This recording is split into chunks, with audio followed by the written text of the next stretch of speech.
Cari maklumat dan berita politik yang bebas, kupasan yang tepat, panas.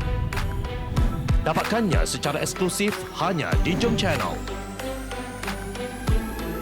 Komitmen kami, rentasan berita Isnin hingga Jumaat. Berbicara dan isu semasa, kami garapkan secara langsung. Panel-panel berkaliber dan profesional. Interaktif, pandangan anda kami raikan.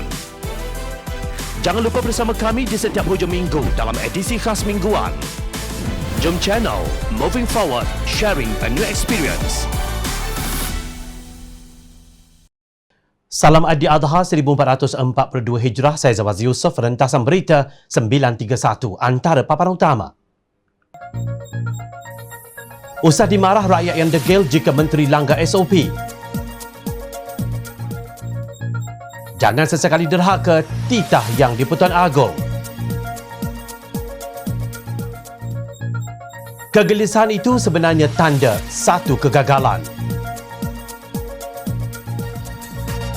Benarkah bersatu ciplak idea pejuang?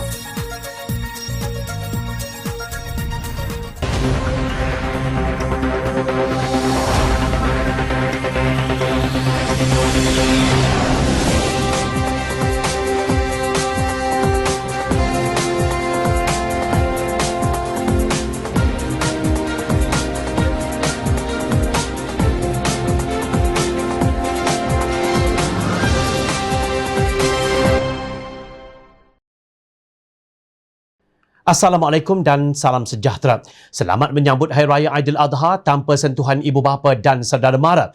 Sudah 2 tahun rakyat Malaysia dikurung sebegini rupa. Tidak heran jika Jumaat lalu dilaporkan sebanyak 4,839 kenderaan diarahkan berpatah balik ketika cuba melepasi sekatan jalan raya SGR. Nasihat Timbalan Perdana Menteri Datuk Seri Ismail Sabri Yaakob yang baru dilantik supaya orang ramai tidak mencuri-curi pulang ke kampung halaman dan kekal duduk di rumah tidak dihiraukan.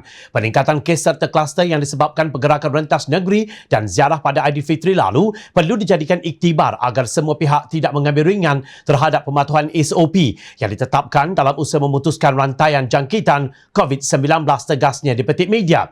Sementara itu, Ketua Polis Negara Datuk Seri Akhil Sani Abdullah Sani turut memberi amaran bahawa semua pergerakan rentas negeri menggunakan surat kelulusan Kementerian Perdagangan Antarabangsa dan Industri MITI bagi tempoh 18 Julai hingga 21 Julai dilarang sama sekali. Beliau menjelaskan tujuannya ialah bagi mengelakkan pihak tidak bertanggungjawab menyalahgunakan surat kebenaran MITI sebagai kelulusan merentas negeri untuk menyambut Aidiladha.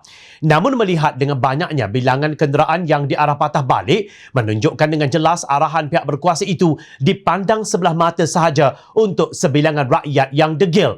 Mengapa demikian? Huduhnya sikap rakyat Malaysia yang selalunya akur kepada undang-undang negara. Jawapannya disebut sendiri oleh Menteri Sains, Teknologi dan Inovasi Khairi Jamaluddin dalam temu bual bersama The Sydney Morning Herald dan DH yang diterbitkan baru-baru ini. Menurut beliau, kegagalan beberapa menteri untuk mematuhi SOP COVID-19 merupakan salah satu faktor penyumbang yang menyebabkan berlakunya penghakisan keyakinan orang ramai terhadap keberkesanan Perintah Kawalan Pergerakan PKP atau lockdown. Khairi yang mengakui hakikat tersebut berkata, ahli kabinet yang melanggar peraturan telah merosakkan kredibiliti arahan lockdown terbaru. Menurut beliau, kepemimpinan melalui teladan sangat penting. Saya rasa dalam hal itu kami telah membuat beberapa kesalahan, katanya. Beliau dilaporkan tidak menolak kemungkinan bahawa kegagalan barisan jemaah menteri mengundang pertikaian dalam kalangan masyarakat.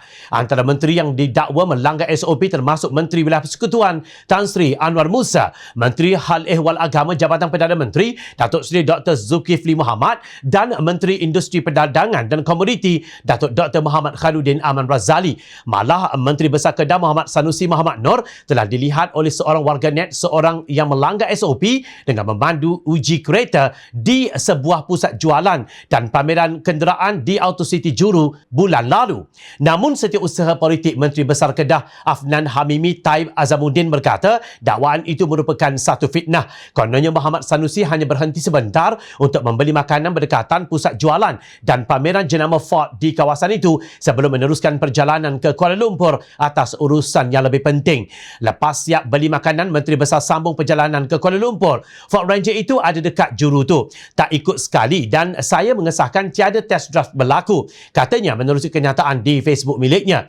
Naib Ketua Pemuda PAS itu berkata pergerakan menteri besar yang merentas daerah atau rentas negeri adalah dibenarkan di dalam SOP PKP yang ditetapkan oleh Majlis Keselamatan Negara MKN. Bagaimanapun polis yang menjalankan siasatan mengikut Seksyen 269 Kanun Keseksaan dan Peraturan 17/1 Peraturan Pencegahan dan Pengawalan Penyakit Berjangkit, langkah-langkah di dalam kawalan tempatan jangkitan 2021 mendapati Muhammad Sanusi telah melakukan kesalahan melanggar SOP susulan perbuatan itu. Perkara itu disahkan oleh Ketua Polis Negeri Datuk Muhammad Suhaili Muhammad Zain. Pengakuan Khairi tentang pelanggaran SOP oleh beberapa menteri kerajaan tebu atap ibarat menabur garam pada luka rakyat. Walaupun tahu bahawa perbuatan mereka menyalahi undang-undang yang mereka gubal sendiri, tetapi mereka tetap galak melanggarnya. Mereka langsung tidak mempamerkan ciri-ciri pemimpin yang boleh diteladani. Justru tepat sekali apabila Ketua Pemuda Amanah Kepong Hafizuddin Razian berkata bilakah pemimpin PAS yang hebat itu mahu meminta maaf atas pelanggaran SOP. Beliau berkata sebelum Sanusi dan pegawainya meminta maaf, beliau harus membuktikan dirinya seorang pemimpin berjiwa besar yang mampu mengakui kesilapan. Hafizuddin memetik ucapan Saidina Abu Bakar radhiyallahu anhu ketika baru dilantik menjadi khalifah. Katanya, wahai sekalian manusia, sesungguhnya aku telah dipilih untuk memimpin kamu semua dan aku bukanlah yang terbaik daripada kalangan kamu. Sekiranya aku berbuat baik, maka bantulah aku, dan sekiranya aku melakukan kesilapan, betulkanlah aku. Kebenaran adalah amanah dan dusta itu satu pengkhianatan. Dan orang yang lemah dalam kalangan kamu adalah kuat pada pandanganku sehingga aku berikan hak kepadanya, insya-Allah. Dan orang yang kuat dalam kalangan kamu adalah lemah pada pandanganku sehingga aku mengambil kembali hak daripada mereka, insya-Allah. Sanusi sepatutnya perlu menjadi pemimpin yang membumi dan tawaduk untuk mengakui tiada sesiapa bebas daripada melakukan kesalahan. Benar sekali, seorang pemimpin perlu berjiwa besar, bukan bercakap besar. Majlis Presiden Pakatan Harapan memberi amaran keras kepada Kerajaan Perikatan Nasional agar menghentikan pencabulan institusi demokrasi negara yang bertentangan dengan Perlembagaan Persekutuan. Susulan titah ke bawah Duli Yang Maha Mulia Seri Paduka Baginda Yang di-Pertuan Agong Al-Sultan Abdullah Sultan Ahmad Shah dan Majlis Raja-Raja pada 16 Jun lalu, Ketua Pembangkang Datuk Seri Anwar Ibrahim pada 12 Julai menghantar usul kepada Yang di-Pertua Dewan Rakyat untuk membahaskan perkara-perkara yang digesa oleh Baginda. Antara titah pandangan Yang di-Pertuan Agong dan Raja-Raja Melayu itu menyatakan bahawa sidang parlimen perlu diadakan segera supaya ahli-ahli Dewan Rakyat dapat membahaskan ordinan-ordinan darurat, pelan pemulihan negara dan perbelanjaan berkaitan pandemik COVID-19. Seri Paduka Baginda juga telah menitahkan pandangan yang sama pada 24 Februari dan 29 Jun 2021. Titah pandangan Seri Paduka Baginda senada dengan aspirasi rakyat yang mahu pengakhiran kemelut wabak pandemik COVID-19 dan kemelesatan ekonomi dihadapi negara ketika ini, kata kenyataan pemimpin tertinggi Pakatan Harapan itu. Menurut mereka, tidak ada usul undi tidak percaya terhadap Perdana Menteri dibentangkan oleh Pakatan Harapan yang mahu tumpuan diberikan hanya kepada masalah rakyat, ekoran krisis COVID-19 dan kemelesatan ekonomi. Mereka mengecam kenyataan media Yang di-Pertua Dewan Rakyat Datuk Azhar Harun pada 15 Julai bahawa Dewan Rakyat pada 26 Julai hingga 2 Ogos hanyalah dibuka untuk satu persidangan khas bagi mendengar penerangan atau ceramah menteri-menteri tanpa sebarang perbahasan oleh ahli-ahli parlimen. Oleh itu, Pakatan Harapan mendesak Yang di-Pertua Dewan Rakyat dan Kerajaan Perikatan Nasional agar tidak derhaka terhadap titah pandangan ke bawah Duli Yang Maha Mulia Seri Paduka Baginda Yang di-Pertuan Agong dan terus membuka ruang perbahasan serta diputuskan bagi membolehkan parlimen berfungsi semula secara normal dan ahli-ahli Dewan Rakyat boleh menunaikan tanggungjawab murni mereka membela nasib dan hak rakyat, tegas mereka. Kenyataan Majlis Presiden Pakatan Harapan itu dikeluarkan bersama oleh Presiden Keadilan Datuk Seri Anwar Ibrahim, Presiden Amanah Muhammad Sabu dan Setiausaha Agong DAP Lim Guan Eng. Pada 16 Julai lalu, Majlis Presiden Pakatan Harapan berkata Peguam Negara Tan Sri Idrus Harun iaitu Abang Azhar Harun perlu dipecat atau letak jawatan kerana tidak lagi mampu menasihati Yang di-Pertuan Agong. Majlis Presiden Pakatan Harapan mengambil maklum laporan media yang mengajukan pandangan bahawa ke bawah Duli Yang Maha Mulia Seri Paduka Baginda Yang di-Pertuan Agong perlu menerima nasihat guaman sendiri melalui badan seperti Majlis Privy atau Privy Council. Isu ini timbul itu sesulan siri kenyataan umum Peguam Negara termasuk yang terkini berkaitan isu penzahiran sokongan terhadap Perdana Menteri serta kenyataan 25 Jun lalu berhubung kuasa-kuasa ke bawah Duli Yang Maha Mulia Seri Paduka Baginda Yang di-Pertuan Agong dan nasihat jemaah menteri yang telah melampaui batas adab kerana memperkecilkan dan memperlekehkan titah pandangan Raja-Raja Melayu, ujar mereka. Majlis Presiden Pakatan Harapan juga mempersoalkan tentang aspek impartiality Peguam Negara. Walaupun perkara 145/2, Perlembagaan Persekutuan menyatakan bahawa menjadi kewajipan Peguam Negara menasihati Yang di-Pertuan Agong atau Jemaah Menteri atau mana-mana menteri mengenai apa-apa perkara, iaitu perkara undang-undang. Namun, timbul tanda tanya apakah Peguam Negara kini boleh menjalankan fungsi tersebut secara tidak berat sebelah atau impartial. Apatah lagi apabila kita diingatkan bahawa terdapat kes-kes profil tinggi yang tertentu seperti Yang Berhormat Datuk Seri Tajuddin Abdul Rahman yang ditahan Suruhanjaya Pencegahan Rasuah Malaysia SPRM pada 27 Mei lalu. Namun sehingga hari ini tiada arahan pendakwaan daripada pihak Peguam Negara. Ini memang luar biasa apabila seseorang itu ditahan lebih sebulan namun masih belum didakwa dan semestinya menimbulkan tanda tanya sama ada wujud motivasi lain dengan melengahkan pendakwaan di mahkamah bidas mereka. Pimpinan Pakatan Harapan melihat Peguam Negara telah gagal melaksanakan peranannya secara keseluruhan. Oleh itu, Majlis Presiden mengulangi pendirian bahawa Peguam Negara perlu dipecat atau beliau sendiri meletakkan jawatan secara terhormat kerana beliau dilihat tidak lagi mampu menjalankan tugas rasminya secara profesional dan berkecuali atau neutral dalam menegakkan undang-undang termasuk dalam isu memberi nasihat kepada Seri Paduka Baginda. Nampaknya apa yang gerombolan Tebuk Atap wawarkan bahawa rampasan kuasa pada hujung Februari tahun lalu adalah kerana hendak mempertahankan Melayu, Islam dan institusi Raja-Raja Melayu sudah dibakul sampahkan oleh mereka sendiri. Apa yang ditakutkan kalau anda semua, ahli Kabinet XXXL, Perikatan Nasional dan ahli Parlimen penyokong kalian berada di pihak yang benar? Semakin anda berdalih, semakin hodoh wajah anda sebagai penderhaka. Timbalan Yang di-Pertua Speaker Dewan Rakyat Datuk Muhammad Rashid Hasnon dilaporkan berkata sama ada hanya 80 ahli parlimen untuk berada dalam Dewan Rakyat seperti yang dibuat pada persidangan sebelum ini akan diputuskan minggu depan sebelum persidangan khas Dewan bermula pada 26 Julai hingga 2 Ogos ini. Perkara tersebut sebagai langkah untuk mencegah penularan COVID-19 akan dibincangkan dengan ketua-ketua whip yang mewakili parti politik masing-masing. Sebelum ini hanya 80 ahli parlimen, 41 daripada pihak kerajaan serta 39 pembangkang dan bebas dibenarkan menghadiri persidangan di Dewan Rakyat. Bagaimanapun semua ahli parlimen boleh memasuki Dewan ketika sesi pengundian. Ahli Parlimen Sepang Muhammad Hanifah Maida menyifatkan kenyataan Muhammad Rashid itu menggambarkan warna-warni kegelisahan.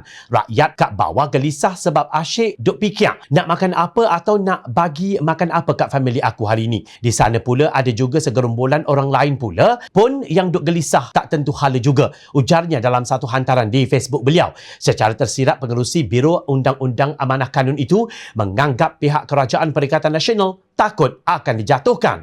Hari-hari mereka semua duk gelisah jika mereka hilang sesuatu yang mereka semua pi rompak. Walaupun mereka mungkin tak ada masalah nak fikir untuk mentah ke darah apa hari ini. Katanya dipercayai merujuk kepada kudeta yang mereka lakukan pada hujung Februari tahun lalu.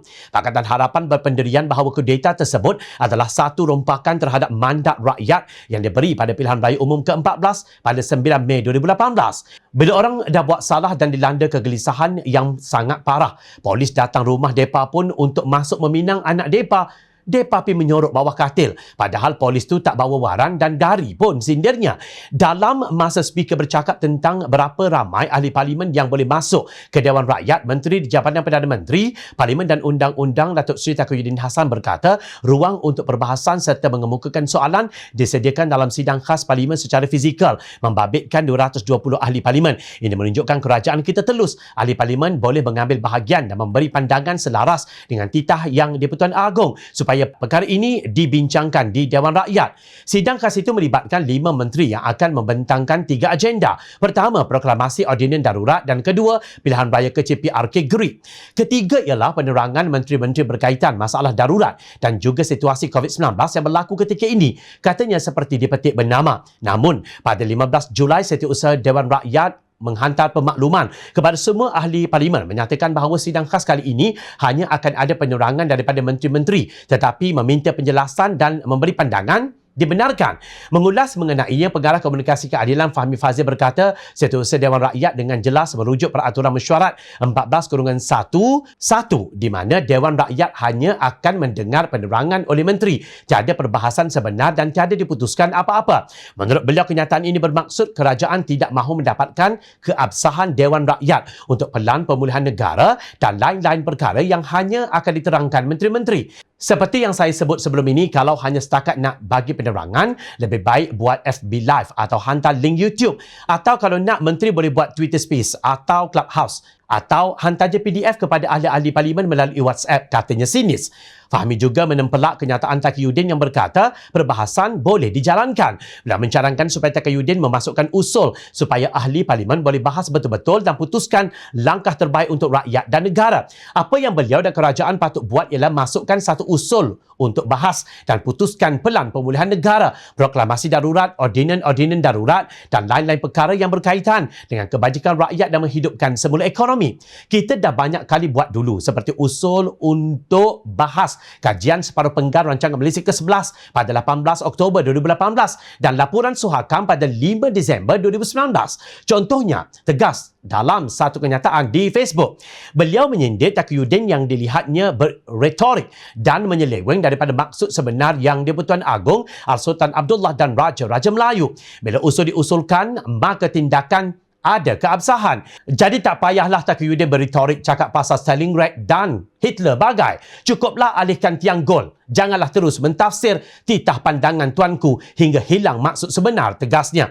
Mula-mula kata nak beri penerangan mengenai Pelan Pemulihan Negara, bukan perbahasan. Lepas itu kata boleh bahas pula. Sekejap sebut cuma 80 orang ahli parlimen boleh masuk Dewan. Sekejap kata nak pindah semula perundangan dan peraturan supaya boleh buat persidangan parlimen secara hybrid.